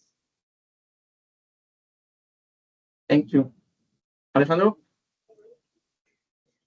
Yeah, Lisa, if you would please, just give me a little rundown, quick summary as to, like, I see a pregnant unhoused person in the street and I want to refer them to you, and then, Sure. Well, birth and come back. Yeah, so if you wanted to refer someone to us, you can do it by phone or by email. Our website has an easy link where people can fill out a form for themselves or for a client. Or if that's too complicated or they're just not sure if it's the right program, they can call up and talk to Deb, who is our house manager, or to somebody else on staff if they have additional questions. We do sometimes get referrals that way, but the bulk of our referrals, so we get a lot from rehab centers, like Aspen Center is a major referrer to us. We get a lot of referrals from municipal court, people being released while they're pregnant and needing a place to go, but not being appropriate for a halfway house. We obviously get a lot of referrals from other shelters for exactly the reasons we just discussed. And I think one of the primary modes is definitely word of mouth. When we have people who come stay with us, it's not uncommon for them, obviously, to know people in similar situations. They have friends who are also in domestic violence situations. They have friends who are also in gang violence situations. They have friends who are also working through substance abuse. And when those friends find themselves pregnant or are ready to leave, we get those referrals directly from the community. So we get huge numbers of referrals from people who've had friends go through our program successfully and who are hoping to do the same. Awesome. Chris, do you have a follow-up question? Go ahead. I might be wrong, but is there a reason why you're not applying for funding for your other programs like the Lodge? I can answer that question. Okay. So since 2017, and we're still looking at how this goes, but since 2017, services for single adult homelessness goes through a different way of funding. And so the lodge provides to single adult women and transgender, which is great. And we're still figuring out we have not been able to figure out how to address those. So, but Mother House, on the other hand, is considered a family homelessness.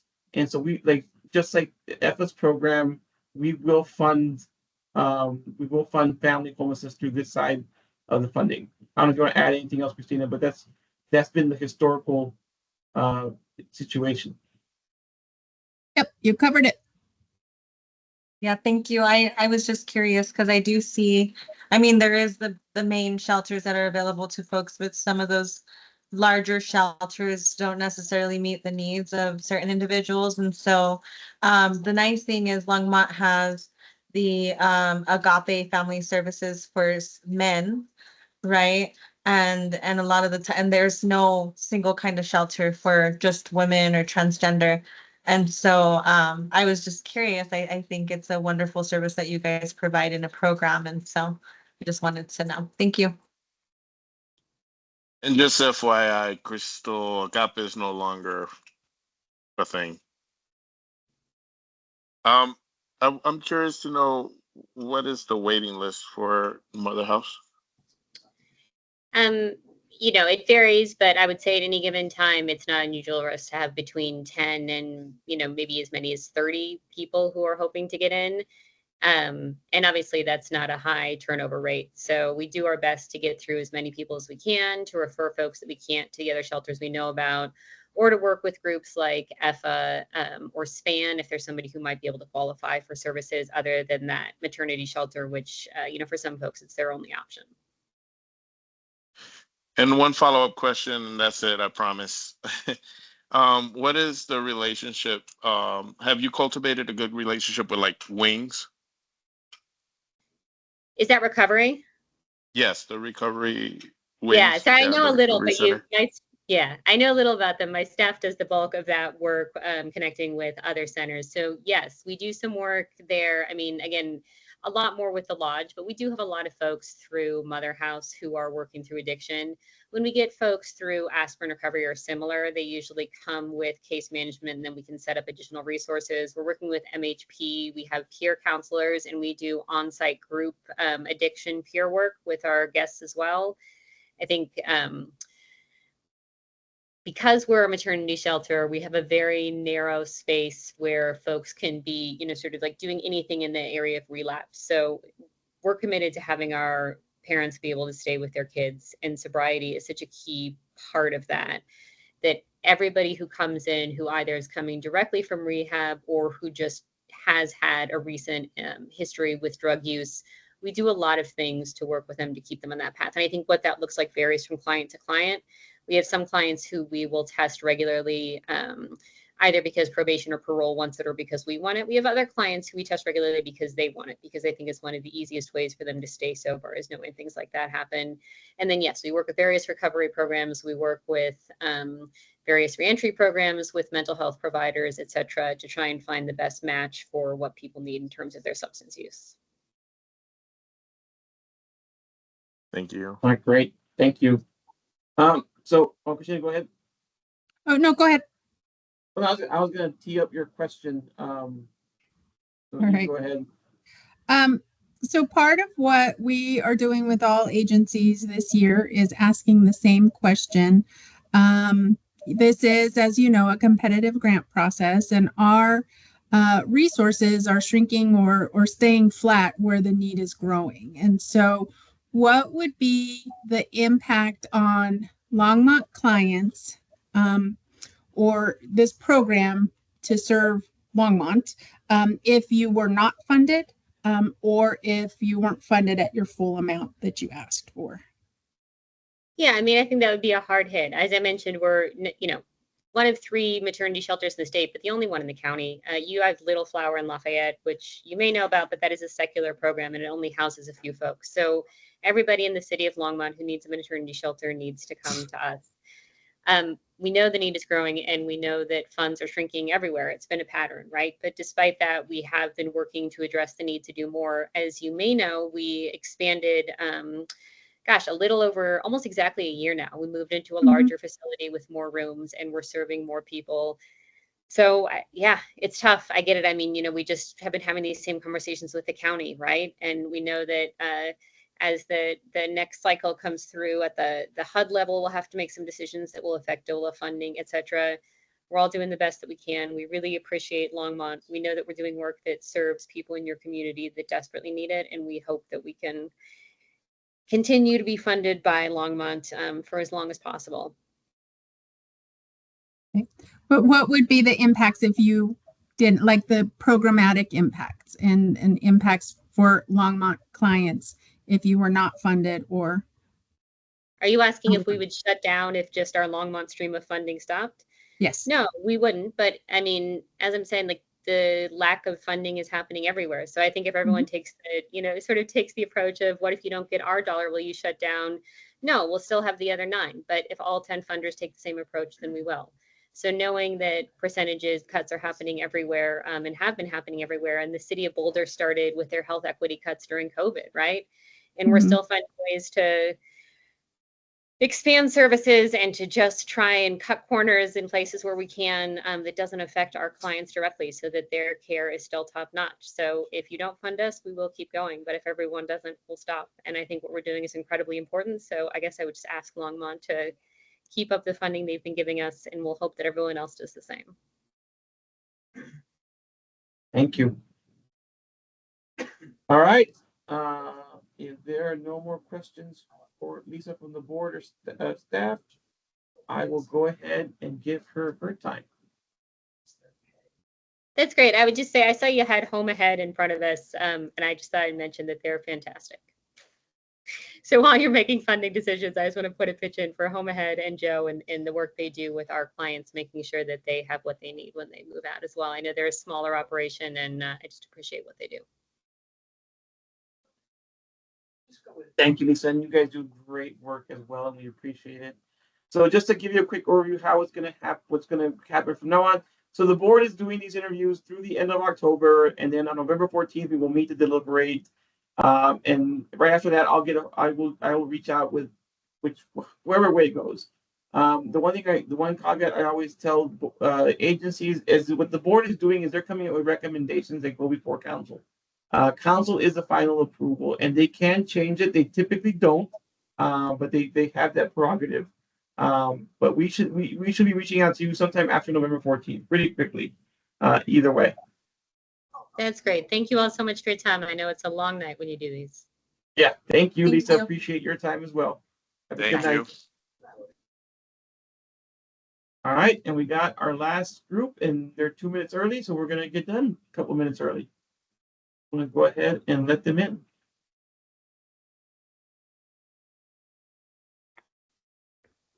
Hey Tim, hey Laura. Hello there. Hi. Yeah, we're actually a little bit early, a couple minutes early. We're gonna go ahead and get started early so we can get done early. So thank you for being here a little early. Appreciate that.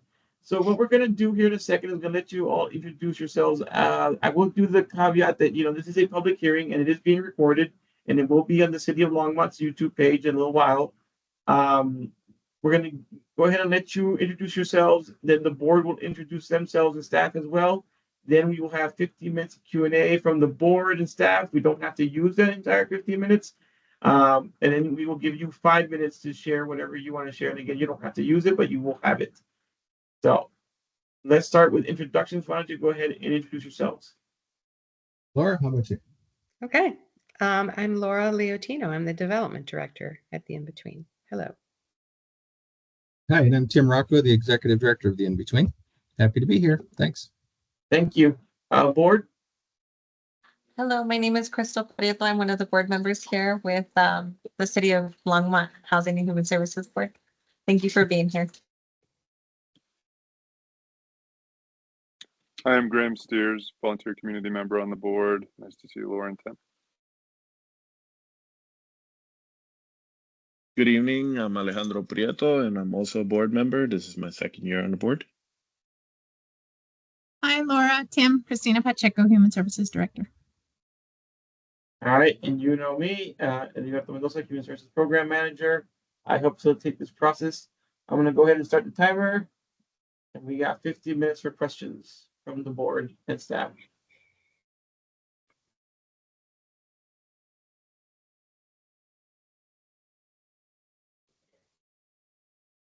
Go ahead, Graham.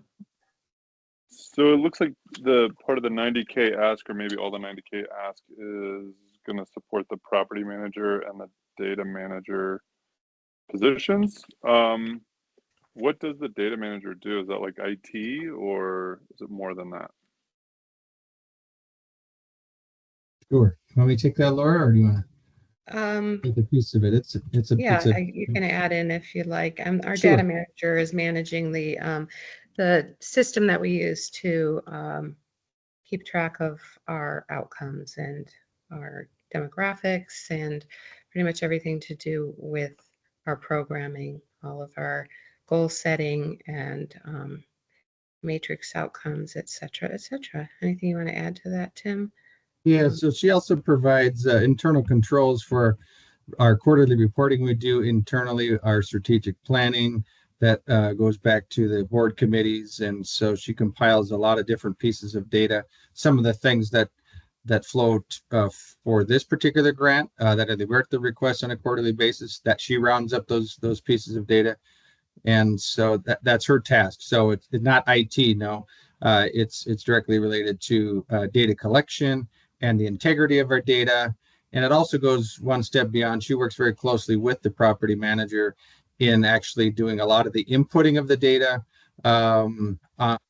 for all of our residents. So any incoming, outgoing residents, all of that activities, she manages that through a couple of different databases. Appfolio, one of those is the property management database. So she has a couple of different hats that she wears, but all around property management and programming. It's a pretty crucial aspect to tracking things along the way. We have found that it's very important for us to really be seeing how if we're meeting our marks in terms of our strategic plan goals, and it's also tracking information that gives us trends as to what our current population's needs are for programming services that we offer as well. So and she does a fine job of it. Awesome. Yeah, no, absolutely. Data tracking is super important. You can't drive the car unless you know your speed and gas and all the things. So that's great. Thank you. Mm-hmm. Crystal? So since we're on the data topic, my question for you folks is, can you give an example of some information data that you've collected recently and made a change to your program as a result? You want to take that one, Tim? Sure. So one of the things we did recently, last year, we put into place a 3-year strategic plan, and one of those pillars, a key pillar, is really kind of a learning component that we recognized, and we put it under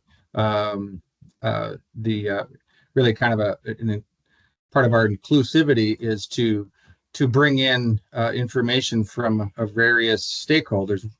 The primary stakeholder in this case would be our residents themselves. And so we have formed a resident advisory committee that's been running for a couple of years now. And in addition to that, and speaking back to that data, actually, we do surveying as well for our current residents and former residents. And our data person collects all of that too, and has a piece, a part in all of that. But from our resident advisory committee, we always learn interesting things because we pose questions and we like to phrase ideas that we are thinking about first and foremost to this resident advisory committee. And so when we were flowing into this new database, Appfolio, which is a property management tool, we had lots of questions. How do you think you're going to what will this be like? They had lots of questions. And so there was a lot of back and forth. And together with their help, we decided what we wanted to do was roll out various training opportunities for residents. And also along the way, we've incorporated some get-togethers and activities within the buildings themselves, because this came from the Resident Advisory Council that they wanted to have opportunity for community, and so they participated in that. And so it certainly is an opportunity for them to take a leadership role within the agency. And so we're really pleased with this resident advisory council, and it's sort of we tried to tap into really a wide demographic of residents that we serve. So, anything from our moms and our seniors and our teens, and so we have a nice representation, I think, throughout. And we also do that in both Spanish and English, and so we have that as well. So there are things all the time that we're implementing from that, and so it's definitely a keeper for us. We're glad we started it, and we're going to keep it. Yeah, and it's an experiential piece of data information, and the notes are taken. We take pretty comprehensive notes from those meetings so that we can track that, and our data manager compiles it in a way that we can review it and utilize it. We also do a current resident survey. So every year we survey the residents on a variety of aspects. What is the living experience like? What is this, monitoring how our maintenance is going in our staff. And there's some crossover between some of the questions that are asked also in those resident advisory committees, so that we're speaking back to them based on the data that we're getting from the outcomes in those surveys. And Right. One of the RAC meetings, we did that recently, where we took the information from the current resident survey and the data analysis that she did, and spoke back to the resident advisory committee. And so it's kind of bringing it full circle, not just gleaning the information, but speaking back to it to the residents, and having someone that can compile that information allows us to do that. And I think it's really important to close that loop when you're talking about inclusivity and actually making any kind of programmatic changes, where we have the voice of the residents, who this is who we do it for. So that, I would say, it's a pretty strong example of some of the ways that we would use that. We are considering an online application process, so that we can broaden access and make it more expedient for people. And so we've already had a RAC meeting around what was it like, the process of applying for our program, so that we could glean some information about that experience. And then there'll be further discussions before we ever move forward with something like that, and probably another survey. And again, Thank training you. and things like that. Thank you so much. Yeah. Yeah, great question. Alejandro? Of course, before opening up an online application, I would assume that we would need to free up some space in the in-between. What are you all doing for that? Like, I know that it's supposed to be a transitional housing type of program. So what are we doing for, the transition? What are we doing for the residents? Where are you looking and helping them find a more sustainable and permanent housing option? And what is the turnaround on that?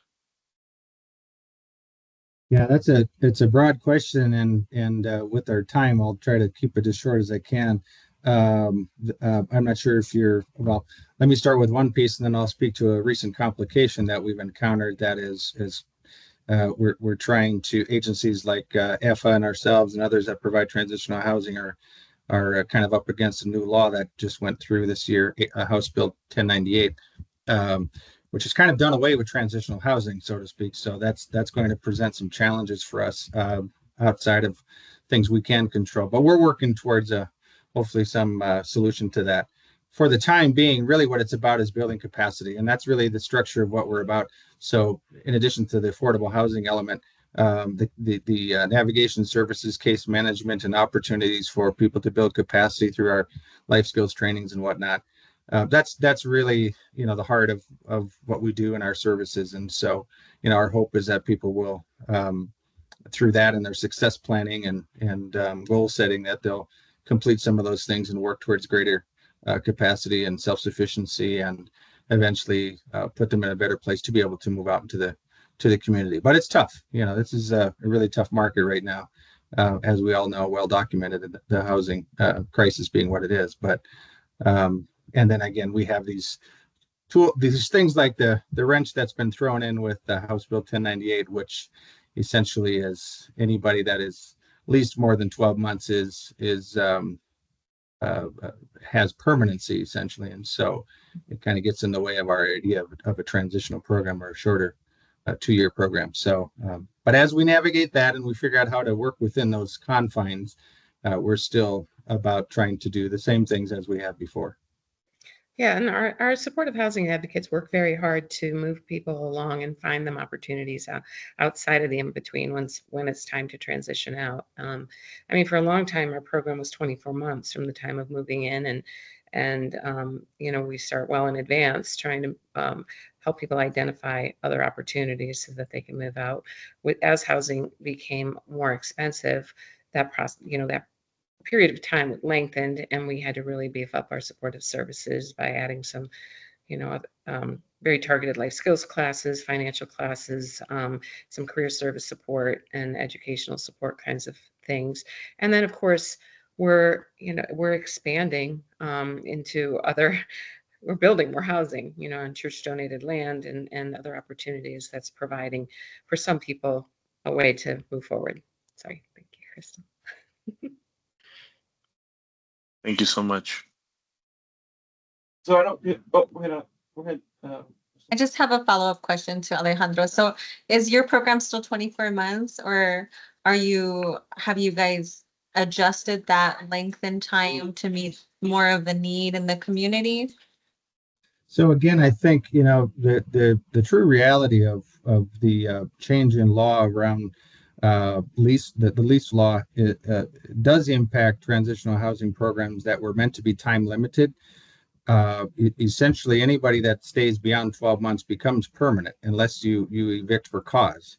And so it is a problem because we can't say we're 2 years or 3 years when we can't deliver on that because we don't have a mechanism to end, with the current leases laws being what they are.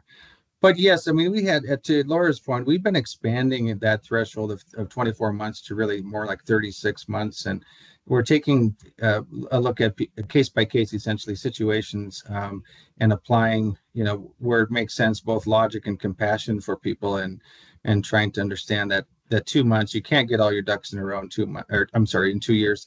So 3 years, sure, if that's what it takes, and it doesn't put someone back on the street, then that's what we'll do. So, so we've been very generous, I think, with our timeline over the years. We shall see again how this law is going to impact things, but despite that, you know, yes, I think we're planning on. We still have a, you know, around 18 to 20 months is our average stay. So it hasn't, you know, strayed much from that, but we're tending to see a longer stay now.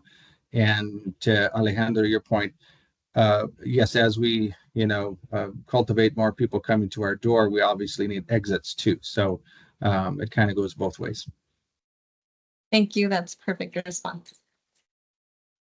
So looking at the clock, and I know Christina has a question she wants to ask. I just want to give you again kudos because I look at a lot of these and you all did a really great job with your strategic planning and your answers and strategic goals. That was really well done.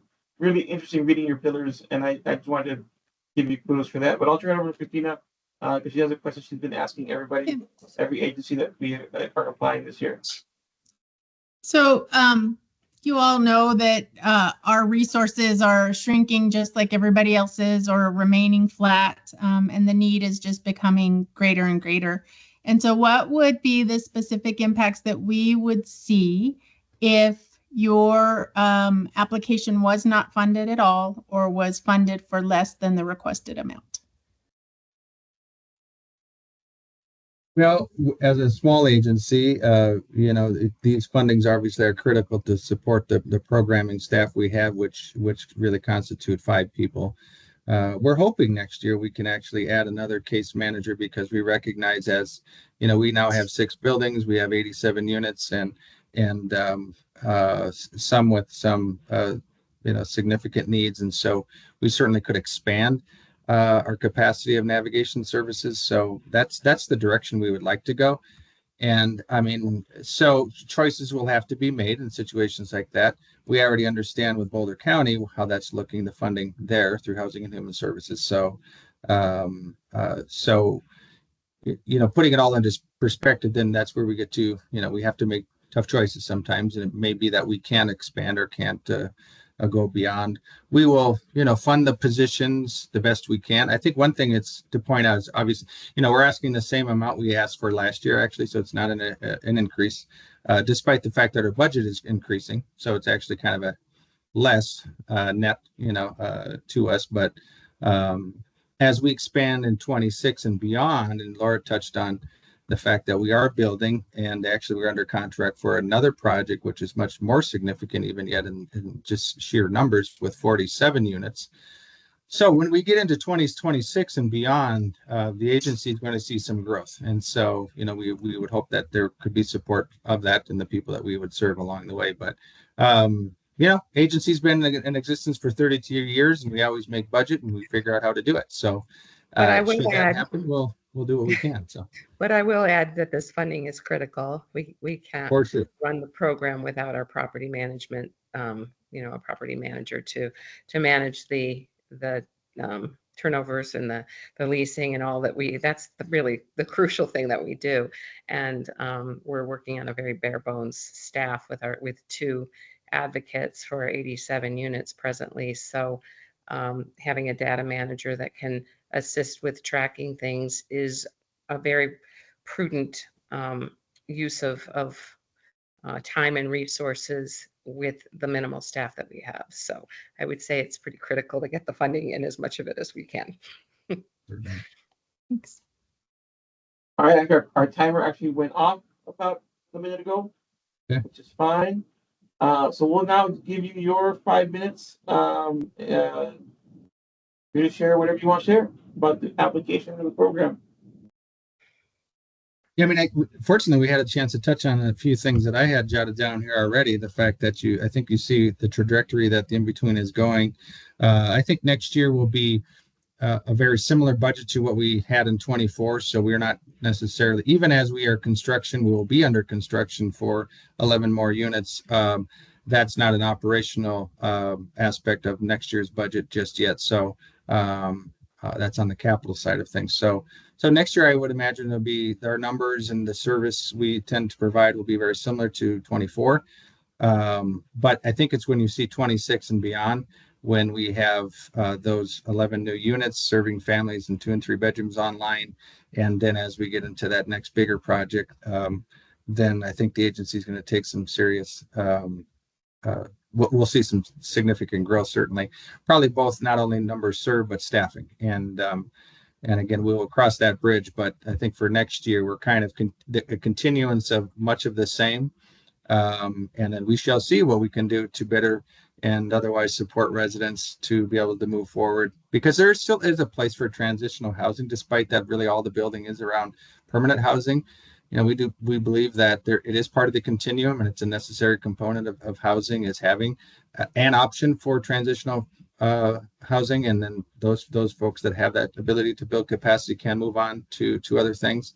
So we're going to continue to do that where we can. And then Laura, I don't know if you had anything else to add, but that was my 2 cents. I think that's we've touched on pretty much everything, and grateful for the opportunity to apply for funding, and appreciate the support that you could provide. Thank you. All right. Well, thank you so much. Just a quick rundown. I think Laura, you've been part of this, Tim.